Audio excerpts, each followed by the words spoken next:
All right, let's jump right into this explainer.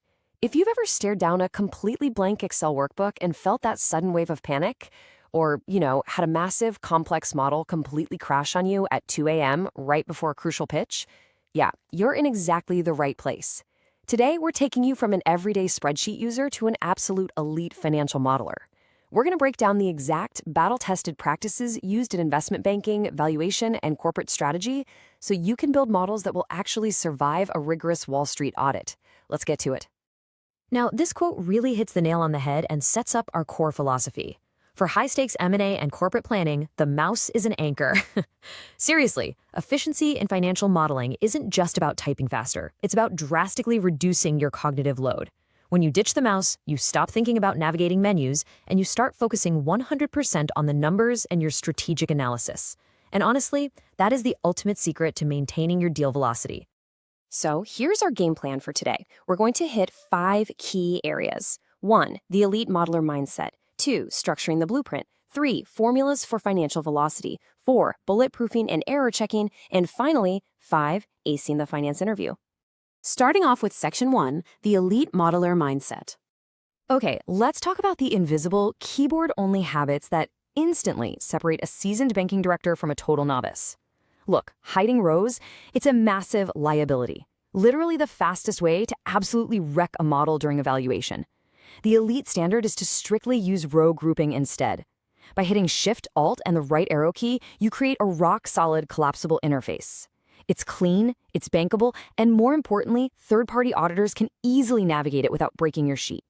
And this right here is where the magic happens. Elite modelers live and die by the F2 philosophy and the ghosting method. They're auditing in real time by tapping F2 to enter edit mode, keeping their hands glued to the home row. Combine that with Control and the open bracket key, and boom, you instantly jump to precedent cells anywhere in the workbook. We also rely heavily on sequential alt strings, like hitting Alt, E, S, F, to paste formulas without nuking your careful formatting. Mastering these specific sequences is exactly what saves you from those catastrophic quick fix errors. Moving right along to Section 2, structuring the blueprint. Think about your model like you're building a house. You absolutely have to separate your materials to build a strong logical base. First up, your inputs. These are your raw materials, things like historical data and your projected growth rates. Second, the calculations. That's the framing of the house, doing all the heavy lifting. And finally, your outputs, the finished product, like your income statement or balance sheet. You've got to keep these neatly segregated across different worksheets so the flow of logic is completely undeniable. And to make sure anyone can read that blueprint quickly, pro models rely on strict universal color coding. It tells you the exact purpose of every single cell at a glance. Now, while exact colors might tweak a bit depending on the firm, the gold standard is keeping hard-coded inputs in black, outputs in blue, and calculations in red. It creates a highly transparent visual language that makes it instantly obvious what kind of data you're interacting with. All right, Section 3, formulas for financial velocity. So our structure is framed and color-coded. Now we need to wire up the skyscraper with formulas that won't just snap under pressure. Listen, amateur modelers rely way too heavily on VLOOKUP. And hey, VLOOKUP is fine for the basics, but it is rigidly restricted to searching only the very first column of a sheet. Elite modelers, we use the dynamic index-match combo.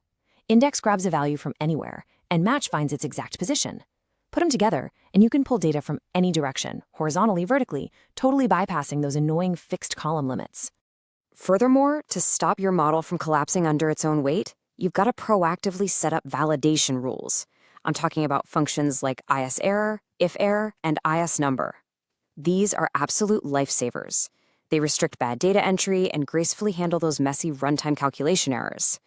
That way, if an assumption changes, your entire model doesn't just vomit a cascade of broken reference signs.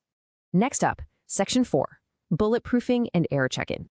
Okay, so the model is built, but before we ever put this in front of a client during a live transaction, we have to run it through the ultimate quality inspection. This 3-step auditing framework is totally non-negotiable. Step 1, the sense check. Do these numbers actually make logical sense? Step 2, the structure check. Are your period columns, like year 1 and year 2, perfectly consistent across all your statements and assumptions? And step 3, well, the stress check is where it gets really fun. The stress check is where you intentionally force a massive, crazy change just to see if the plumbing holds up.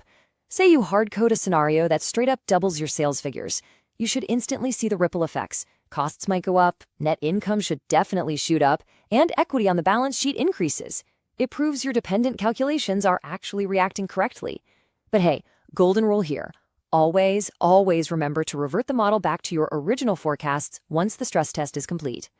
And finally, Section 5, Acing the Finance Interview. Let's see how we take all these elite technical skills and win the ultimate boss battle, landing the actual job. Interviewers already assume you have the technical chops, so they're going to test your self-awareness with behavioral questions. They'll hit you with, what's the most common criticism you receive? Or how do you handle failure? Don't get defensive. A top-tier candidate proves that they treat constructive criticism as a valuable learning opportunity. You really want to show them that you take feedback and use it to actively upgrade your game. And of course, you will absolutely be asked to defend your technical forecasting choices. If they ask what your favorite valuation method is, please don't just say discounted cash flow and stop talking. You've got to explain the why. Be ready to clearly break down why you favor a specific metric. Like, you might argue that the PEG ratio is way superior to the traditional price-to-earnings ratio, simply because the PEG ratio actually factors in projected growth. That shows real depth. Which brings us to the close of the interview. Honestly, 9 out of 10 applicants completely freeze when they hear, do you have any questions for us? They just mumble, no, not at this time. Do not be that person. Prove you've done your homework. Ask sharp, prepared questions. Ask what separates their very best analysts from the rest. Ask about their exact software stack. Are they running SQL, Python, Power BI? And definitely ask about their commitment to supporting ongoing professional training like the CFA or FMVA certifications. All right, as we wrap up this explainer, I really want to leave you with this thought to chew on.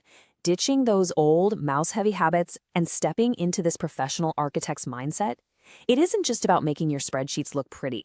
It's about giving yourself a massive, undeniable competitive edge in your career. So how are you going to apply these elite habits the very next time you open a blank workbook? Thanks so much for joining me on this deep dive, and I'll catch you in the next explainer.